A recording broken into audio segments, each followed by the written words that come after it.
Magandang araw Pilipinas, narito ang latest sa lagay po ng ating panahon ngayong araw ng Martes, December 30, 2025. Umiiral pa rin ang amihan na northeast monsoon dito sa northern at central Luzon, habang sa natitirang bahagi naman ng ating bansa ay easterlies pa rin ang umiiral. Pero itong mga weather system na ito ay hindi po nagdudulot ngayon ng malawakan o widespread na pag-ulan sa malaking bahagi ng ating bansa.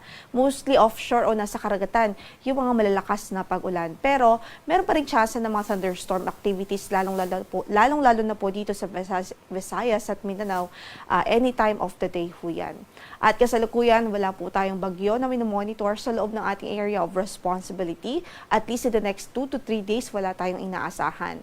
Gayunpaman, patuloy na magantabay sa magiging update ng Pag-asa sakali pong magkaroon ng mga pagbabago o significant changes sa ating forecast.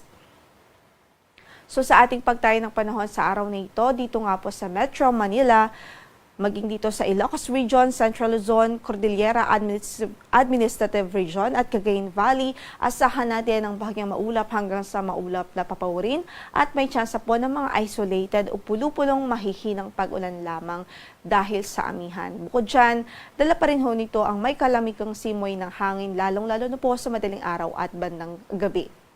Sa Metro Manila, 24 to 31 degrees Celsius ang inaasahang magiging agwat ng temperatura. Sa Tagaytay, malamig din ho, 21 to 29 degrees Celsius. Sa Baguio, 14 to 25 degrees Celsius. Sa Lawag ay 21 to 30 degrees Celsius. Sa Tugigaraw ay 21 to 29 degrees Celsius.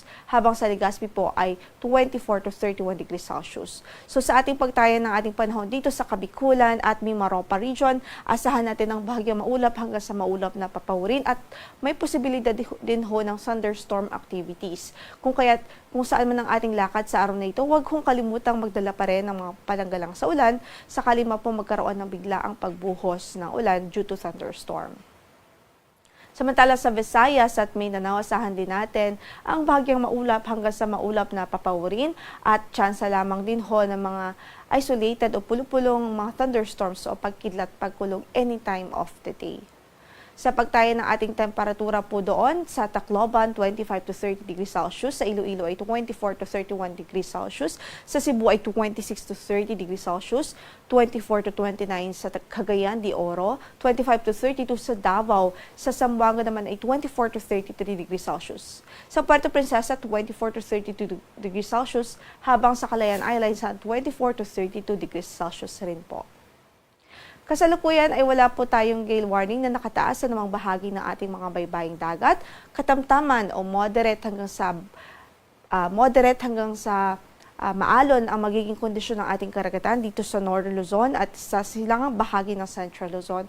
Kaya't ingat pa rin ang ating aviso sa ating mga kababayan doon, especially po yung mga gumagamit ng maliliit na sasakyang pandagat. Ang sunrise po natin for today is 6:20 in the morning at mamaya lamang po ay lulubog ang araw sa ganap na alas 5:37 ng hapon. Ito po si Lori de la Cruz Galicia. Magandang umaga po.